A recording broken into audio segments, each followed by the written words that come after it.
Sakshi digital exclusive. This is Durga. పట్టపగలే చీకటి, ఎటు చూసినా అంధకారం. అలా ఎప్పుడైనా చూసారా? చూడలేదు కదా. కానీ ఊహించండి, నిజంగా అలాంటి పరిస్థితి ఎదురైతే? అవును, మీరు వింటున్నది నిజమే. అతి త్వరలో పట్టపగలు మీరు చీకటిని చూడబోతున్నారు. ఈ శతాబ్దంలోనే అతిపెద్ద వింతగా భావించే ఆ అరుదైన ఘట్టం వచ్చే ఏడాది అంటే 2027లో మనం కళ్ళారా చూడబోతున్నాం. ఆశ్చర్యకరమైన వింత గురించి తెలుసుకోవాలంటే ఈ వీడియోని స్కిప్ అవ్వకుండా చూడండి. శతాబ్దపు అరుదైన వింతగా భావించే ఈ దృశ్యాలు మనకు వచ్చే ఏడాది ఆగస్టు 2న కనువిందు చేరున్నాయి. ఆ రోజు సంపూర్ణ సూర్యగ్రహణం సంభవించటమే కాకుండా సుమారు 6 నిమిషాల 23 సెకండ్ల పాటు సూర్యుడు మాయం కానున్నాడు. ఆ రోజు మధ్యాహ్నం భూమి చీకటిగా ఉంటుంది. ఈ శతాబ్దంలో మనం ఇలాంటి దృశ్యాలు మళ్లీ చూడకపోవచ్చు. చంద్రుడు సూర్యుడిని పూర్తిగా కప్పేసే అరుదైన ఖగోళ అద్భుతాన్ని చూడటానికి ప్రపంచం వేచి చూస్తోంది. గత 3 దశాబ్దాల్లో ఇదే సుదీర్ఘ గ్రహణమని శాస్త్రవేత్తల అభిప్రాయం. ఈ అరుదైన ఘట్టాన్ని వీక్షించడానికి పర్యాటకులు, ఖగోళ శాస్త్రవేత్తలు ఇప్పటి నుంచే ప్లాన్ చేస్తున్నారు. ఈ శతాబ్దపు అతిపెద్ద అరుదైన గ్రహణాన్ని శతాబ్దపు గ్రహణమని నామకరణం చేశారు.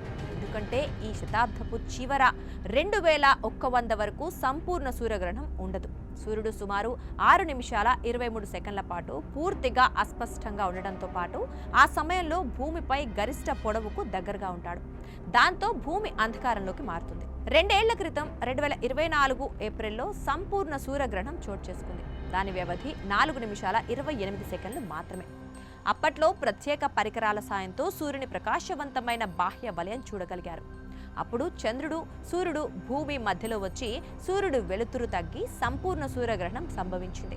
వాస్తవంగా సూర్యుడు చంద్రుడి కంటే 400 రెట్లు ఎక్కువ. కానీ గ్రహణం సమయంలో ఇది చంద్రుడి కంటే 400 రెట్లు దూరంలో ఉండడంతో భూమి నుంచి చూస్తే రెండూ ఒకే పరిమాణంలో ఆకాశంలో కనిపించాయి. మరి 2027లో గ్రహణం ఇంత సుదీర్ఘ సమయం ఉండటానికి కారణాలేంటి అని శాస్త్రవేత్తలు పరిశోధనలు జరపగా అది ఖచ్చితమైన కాస్మిక్ అమరికగా వర్ణించారు. చంద్రుడు భూమికి చాలా దగ్గరగా ఉండే సమయం కావడంతో చంద్రుడు సాధారణ కంటే పెద్దదిగా కనిపిస్తాడు. అదే సమయంలో సూర్యుడు భూమికి చాలా దూరంలో ఉంటాడు. కాబట్టి సూర్యుడు సాధారణం కంటే కాస్త చిన్నదిగా కనిపిస్తాడు. దాంతోనే సూర్యగ్రహణం సమయం పెరిగింది.